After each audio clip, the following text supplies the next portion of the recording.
work in financial services, and I'd seen a lot of the emotions around that and started to go through the same things myself. I had a really tough season, had created some idols in my life of success and money, and felt very empty. And at first I was like, I don't know if I need to be here. So God allowed me to have the large team and more income than I ever thought I could make, and see how empty that was for me. And that's what led me to the counseling. And through the EMDR, getting down to this root cause that I didn't matter, and that God sees me a whole lot different than I see myself, that I wouldn't be here at all today.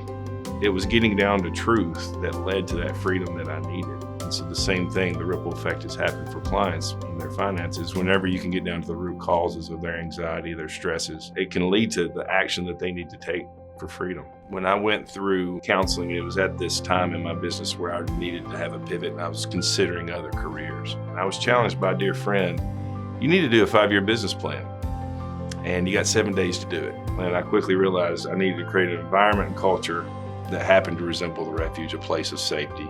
I needed to be Christ-focused in our business and showing people hope in that. And so counseling led to, if I'm going to be in front of a client and talking about finances, I wanted an environment, one where people felt like they were at home. And that's what I got at Refuge. I could be vulnerable, I could be real, and there was never a part where I felt like I'd be alone. And so when it came to my business, I knew people needed to know that they were loved, but I had to get out of the business of trying to tell people what they wanted to hear versus what they needed to hear. It was one of the pillars of my life going through counseling, that without it, I have no idea where I'd be right now. Being vulnerable and real and facing what you're going through and being willing to ask for help is one of the most important things you can do today. I've never seen in life doing the hard thing not come out to the better to some extent. And sometimes the hard thing is to admit you're wrong, to admit you're weak, to admit you need help.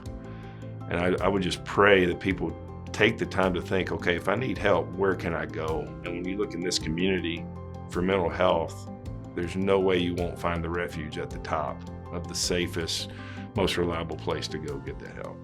What I hope other people can know that they can experience when they come to the Refuge is one, first, a safe place. That is safe, that is a place where I can be vulnerable, because until you are able to be vulnerable and get down to the root causes of things that are in your life, I do not think you'll get the help you really, really need. The world is always trying to get us to think a different way than we probably should be. And I found that through counseling and getting to the truth of the pain and the things that have happened to you, you're able to recover and get out of that identity spiral that this world wants us to be in.